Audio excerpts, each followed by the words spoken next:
প্রিয় শিক্ষার্থী বন্ধুরা, আসসালামু আলাইকুম। সবাই কেমন আছো? আশা করি আল্লাহর অশেষ রহমতে তোমরা সবাই খুবই ভালো আছো। প্রিয় শিক্ষার্থী বন্ধুরা, আজকের নবম দশম শ্রেণীর গণিত ক্লাসে তোমাদের সবাইকে স্বাগত জানাচ্ছি। আমি মোহাম্মদ সিকান্দার মেহেদি, উপাধ্যক্ষ, Chittagong laboratory school and college. প্রিয় শিক্ষার্থী বন্ধুরা, আমরা আমাদের আজকের পাঠ শুরু করার পূর্বেই মহান রব্বুল আলামিনের দরবারে শুকরিয়া আদায় করছি, যার অশেষ কৃপার কারণে সারা বিশ্বব্যাপী যেখানে করোনা মহামারীর কারণে সকল শ্রেণী কার্যক্রমগুলো বন্ধ রয়েছে, তোমরা স্কুলে যেতে পারছো না, আমরা স্কুলের ক্লাসরুমগুলোতে যেভাবে আমরা ক্লাস নিতাম সেভাবে করে আমরা ক্লাস নিতে পারছি না। সেই অবস্থাতে আমাদেরকে মহান রব্বুল আলামিন নিয়মিতভাবে অনলাইনের মাধ্যমে এই যে শ্রেণী কার্যক্রম চালিয়ে যাওয়ার সুযোগ দিয়েছেন এবং প্রতিদিনই আমরা নিয়মিতভাবে অংশগ্রহণ করে যাচ্ছি। সেই জন্য মহান রব্বুল আলামিনের দরবারে আমরা শুকরিয়া আদায় করছি। প্রিয় শিক্ষার্থী বন্ধুরা, আজকের পাঠ শুরু করার পূর্বে আমি পুরো পাঠের কিছু আলোচনা আমি করে তারপরে আমি আমার আজকের নির্দিষ্ট যে পাঠ রয়েছে সে পাঠে আমি প্রবেশ করব। প্রিয় শিক্ষার্থী বন্ধুরা, আমরা এর আগের ক্লাসে আমরা আলোচনা করেছিলাম তোমাদের মূল পাঠ্যপুস্তকের 5.1-এর এক চলক বিশিষ্ট সমীকরণ নিয়ে আমরা বিস্তারিত আলোচনা করেছি। তো সেই আলোচনা থেকে আমি কয়েকটি প্রশ্ন তোমাদের সামনে রাখতে চাই। এই প্রশ্নগুলোর উত্তরের মাধ্যমে আমরা আমাদের আজকের পাঠে আমরা প্রবেশ করব। প্রিয় শিক্ষার্থী বন্ধুরা, আজকের পূর্বজ্ঞান যাচাইয়ের প্রথম প্রশ্ন হলো, দেখো তোমরা একটা এখানে সমীকরণ দেখতে পাচ্ছ, x + 3 = 5। প্রশ্ন হলো, এই সমীকরণটি চলক কয়টি? হ্যাঁ, চলক হচ্ছে কি? একটি। দেখি বলো তো দেখি এটা চলক কি? হ্যাঁ, এটা চলক হচ্ছে কি? x। প্রিয় শিক্ষার্থী বন্ধুরা, এরপরে দ্বিতীয় প্রশ্নটির দিকে একটু খেয়াল করো। দ্বিতীয় প্রশ্নটি হচ্ছে যে এক চলক বিশিষ্ট সমীকরণ বা সরল সমীকরণ কাকে বলে? দেখি একটু চিন্তা করে এর উত্তরটা বলো তো দেখি। আমরা এর আগের ক্লাসে এটা নিয়ে আলোচনা করেছি। যে সমীকরণে একটি মাত্র অজ্ঞাত রাশি থাকে বা একটি মাত্র চলক থাকে, সেই ধরনের সমীকরণকে কি বলা হয়? হ্যাঁ, এক চলক বিশিষ্ট সমীকরণ বা সরল সমীকরণ বলা হয়ে থাকে। যেমন আমি প্রথমে যে সমীকরণটি এখানে লিখেছি, এই সমীকরণটি হচ্ছে তোমার কি? এক চলক বিশিষ্ট সমীকরণ। এরপরে আরেকটি প্রশ্ন আমি তোমাদের সামনে রাখতে চাই। দেখি একটু বলো তো দেখি তোমাদের, এই যে এখানে একটি সমীকরণ তোমরা দেখো, একটু বলো তো দেখি এই সমীকরণের চলকের ঘাত কত? একটু চিন্তা করে বলো। হ্যাঁ, এই চলকের সর্বোচ্চ ঘাত হচ্ছে কত? 1। অর্থাৎ x + 5 = 6। তাহলে x এর পাওয়ার হচ্ছে এখানে কত? অর্থাৎ x এর ঘাত হচ্ছে কত? 1। তো প্রিয় শিক্ষার্থী বন্ধুরা, আজকে আমরা মূলত আলোচনা করব তোমাদের মূল পাঠ্যপুস্তকের অনুশীলনী 5.1-এর এক চলক বিশিষ্ট সমীকরণের সমাধান নিয়ে আমরা আজকে আলোচনা করব। তোমাদের মূল পাঠ্যপুস্তকের 5.1-এর অনেকগুলো অনুশীলন রয়েছে। আমরা আজকে একটা একটা করে ওখান থেকে ওই অনুশীলনগুলো সমাধান করার জন্য চেষ্টা করব।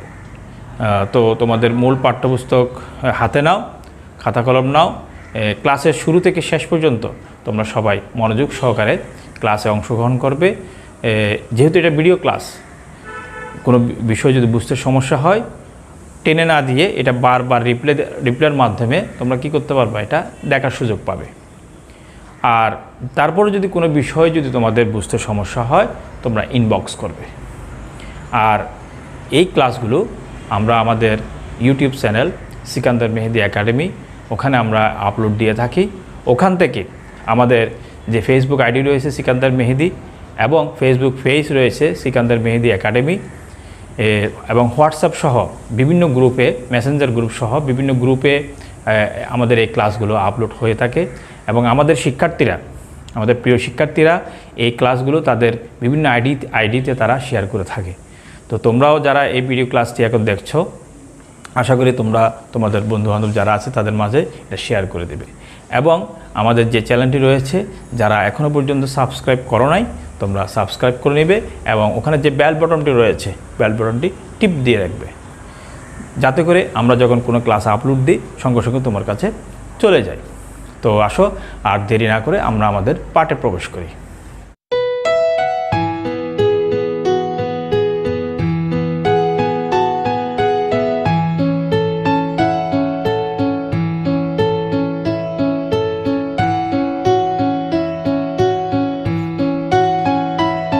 প্রিয় শিক্ষার্থীরা, আসো আমরা আলোচনা করব তোমাদের মূল পাঠ্যপুস্তকের অনুশীলনী 5.1-এর 6 থেকে 8 নং পর্যন্ত যে সমস্যাগুলো রয়েছে।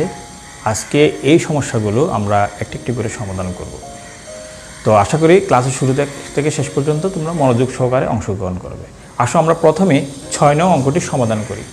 দেখো 6 নং প্রশ্নটি হচ্ছে x - a divided by b plus x - b divided by a plus x - 3a - 3b divided by a plus b equal to 0। আমরা এটা সমাধান করব। প্রথমে আমরা এখানে লিখব x - a divided by b plus x - b divided by a plus এটাকে আমরা কি করব, একটু চিন্তা করে বলো তো দেখি। হ্যাঁ, আমরা প্রথমে এই যে এখানে -3 কমন নিব, -3 কমন নিই প্লাস b x -3 কমন নিলে এখানে কি হবে a প্লাস b, মাইনাসে মাইনাসে plus equal to 0। x - a এটাকে আমরা রেখে দিই যেভাবে আছে সেভাবে, x - b divided by a plus এখানে কি হবে বলো তো দেখি একজন চিন্তা করে। হ্যাঁ, এটা আমরা ভাগ করে দেব, a প্লাস b দ্বারা ভাগ করে দেব। ভাগ করলে দেখো কি হয়, x divided by a plus b হবে, এখানে -3 into a plus b divide by এখানে কি হবে a প্লাস b হবে। ঠিক আছে, এই দেখো a প্লাস b, এখানে a প্লাস b, তাহলে হরের লসাগু যখন আমি করব তখন আমরা কি পাবো, এই যে এই ভগ্নাংশটা আবার আমরা পেয়ে যাব।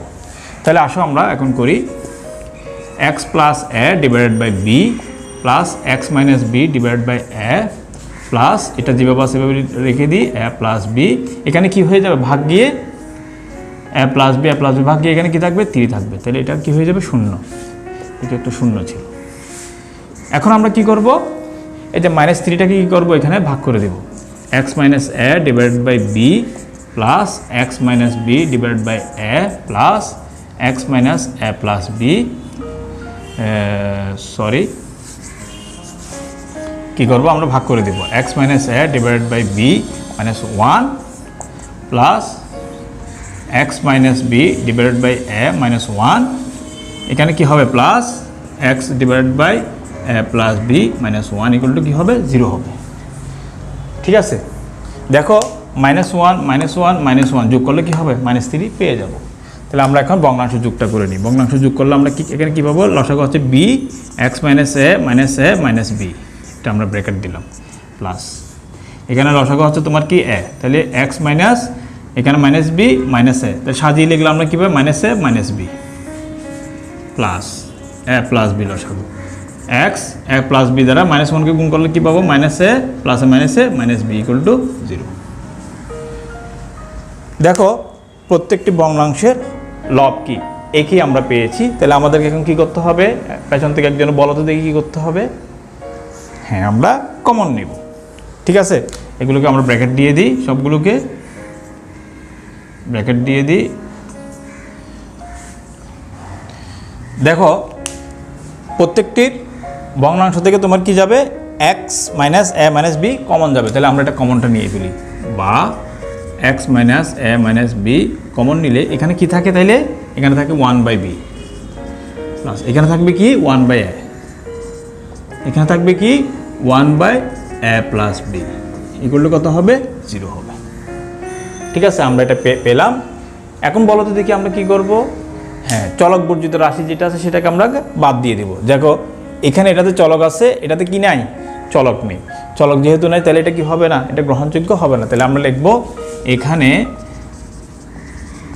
1/b plus 1/a plus 1/a plus b is not equal to 0। যেখানে কি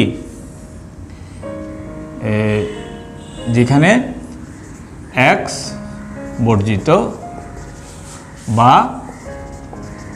চলক বর্জিত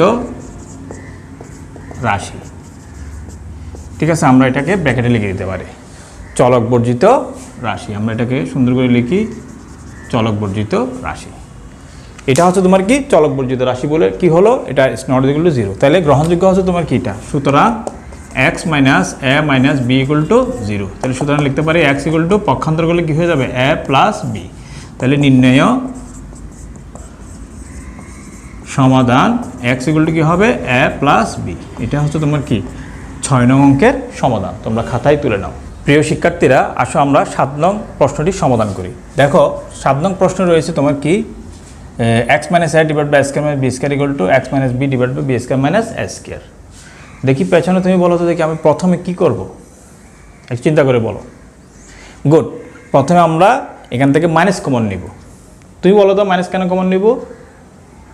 হ্যাঁ, মাইনাস কমন নিব a square minus b square করার জন্য। অর্থাৎ -1 যখন কমন নিব এটা কি হয়ে যাবে a square minus b square হয়ে যাবে। দেখো আমরা করতেছি x minus a divide by a square minus b square. তাহলে মাইনাস যদি কমন নিই এটা কি হবে a square minus b square হয়ে যাবে x মাইনাস b। এখন কি করব একজন বলো তো দেখি। হ্যাঁ, উভয় পক্ষে a square minus b square দ্বারা কি করতে হবে, গুণ করতে হবে। দেখো এটা ভাগ আছে তো, তাহলে গুণ যাবে। আমরা ব্র্যাকেট দিয়ে দিই x minus a equal to minus x minus b। এই যে মাইনাসটা উপরে চলে আসবে, ঠিক আছে। এখানে আমরা লিখব উভয় পক্ষে a square minus b square দ্বারা কি করে, গুণ করে। ভাগ থাকলে আমরা গুণ করব, যেহেতু এটা ভাগ আছে সেজন্য আমরা গুণ করলাম। এখন কি করবো একজন বলো তো দেখি। হ্যাঁ, মাইনাস দ্বারা গুণ করে দেবো x minus a equal to minus x minus a minus a plus. এখন কি করব তুমি বলো কি করব। হ্যাঁ, পক্ষান্তর করব। x মাইনাসটা এদিকে আসে কি হয়ে যাবে প্লাস হবে, প্লাস x মাইনাসটা এদিকে গিয়ে প্লাস a, এটা প্লাস b। তাহলে যোগ করলে কি পাই 2x a প্লাস b। তাহলে সুতরাং আমরা x ইকুয়াল টু কি লিখব, তুমি বলো তো কি লিখব। হ্যাঁ, a plus b divide by এই যে 2টা কি হয়ে যাবে, ভাগ হয়ে যাবে। তাহলে নির্ণয় সমাধান x ইকুয়াল টু আমরা কি লিখব a প্লাস b বাই 2। এটাই আনসার। এটা হচ্ছে 7 নং অঙ্কের সমাধান। তোমরা খাতায় তুলে নাও। প্রিয় শিক্ষার্থীরা, আসো আমরা আজকের ক্লাসের সর্বশেষ অঙ্কটি অর্থাৎ 8 নং অঙ্কটি সমাধান করব। তোমরা দেখো আমি প্রশ্নটি বোর্ডে লিখেছি 3 plus √3 into z plus 2 equal to 5 plus 3√3। আমরা এটা এখন সমাধান করব। দেখি প্রথমে তুমি বলো তো দেখি প্রথমে আমরা কি কাজটা করব। হ্যাঁ, আমরা পক্ষান্তর করব। Very good. 3 plus √3 into z 5, এই যে প্লাস 2টা পক্ষান্তর করলে কী হয়ে যাবে -2 হয়ে যাবে প্লাস 3√3। এখানে আমরা লিখে দিতে পারি যে পক্ষান্তর করে 3 প্লাস √3z ইকুয়াল টু এটা কত হবে 3 প্লাস 3√3। ঠিক আছে, দেখো 3টাকে আমরা ভাঙলে কি পাই তুমি বলো তো কী পাবো। হ্যাঁ, √3 ইন্টু √3। 3 মানে হচ্ছে কি √3 ইন্টু √3 প্লাস √3 z। এখানে 3 কমন নিলে কি হয় 1 প্লাস √3। 3 কমন নিলে কি হবে 1 প্লাস √3। এখানে কি কমন যায় তুমি বলো তো দেখি কি কমন যায়। হ্যাঁ, √3 কমন যায়। √3 কমন নিলে কি হবে এখানে √3 থাকবে, এখানে থাকবে কি এখানে থাকবে 1 আর এখানে জেডটা তো আছেই। ঠিক আছে, জেডটা আছে, এটা আমরা লিখলাম 3 ইন্টু 1 প্লাস √3। এখন আমরা কি করব ভাগ দিয়ে দেব। তাহলে ভাগ দিয়ে দিলে জেড ইকুয়াল টু এটা কত হয়ে যাবে 3, এটা আছে কত 1 প্লাস 2√3। তাহলে এই √3টা কোথায় নামবে? নিচে নামবে। √3টা এখানে কি চলে আসবে? নিচে চলে আসবে। এটা আমরা নিচে লিখব। এটা যেহেতু উপরের সংখ্যাটা এখানে এই পাশে গেলে কি হবে? নিচে চলে আসবে, অর্থাৎ ভাগ হয়ে যাবে। তাহলে আমরা সাজিয়ে লিখবো এটার সাথে মিলে রেখে 1√3 √3 প্লাস 1কে 1 প্লাস √3 লেখা যাবে। তাহলে এটার সাথে এটা মিলে গেল। ঠিক আছে, এখন আমরা ভাগ করে দিই। z সমান 3√3। এটা ভাগ গেল, কি থাকলো? 3√3। এখন কি করবো একজন বলো তো দেখি? হ্যাঁ, 3টাকে ভাঙবো আমরা, বা z সমান √3 ইন্টু √3, আমরা ক্রস চিহ্ন দিই। √3 আর √3 গুণ করলে কি হয়? 3 পাওয়া যায়। তাহলে সুতরাং z সমান কত? √3 কাটা গেলে √3। তাহলে নির্ণয়ের সমাধান আমরা কি লিখব? নির্ণয় সমাধান z সমান √3, এটাই আনসার। এটা হচ্ছে তোমার কি 8 নং অঙ্কের সমাধান। তোমরা খাতায় তুলে নাও। তো প্রিয় শিক্ষার্থী বন্ধুরা, আজকে আমরা আমাদের যে অনুশীলনগুলো ছিল 3টি অনুশীলন আমরা সমাধান করেছি। পরবর্তী ক্লাসে এই অনুশীলনের যে অনুশীলনগুলো রয়েছে সেই অনুশীলনগুলো আমরা সমাধান করব। তো আজকের ক্লাসের উপর বাড়ির কাজ আমি স্ক্রিনে দিয়ে দেবো, তোমরা ওখান থেকে দেখে বাড়ির কাজটি করে নেবে। তো আজকের ক্লাসে কোনো বিষয়ে যদি বুঝতে সমস্যা হয় তোমরা ইনবক্স করবে। আর যেহেতু এটা ভিডিও ক্লাস, তোমরা বারবার টেনে প্রত্যেকটা বিষয় বারবার দেখার সুযোগ পাবে। তো আজকের মতো বিদায় নিচ্ছি। সবাই ভালো থেকো, সুস্থ থেকো। আসসালামু আলাইকুম ওয়া রাহমাতুল্লাহি ওয়া বারাকাতুহু।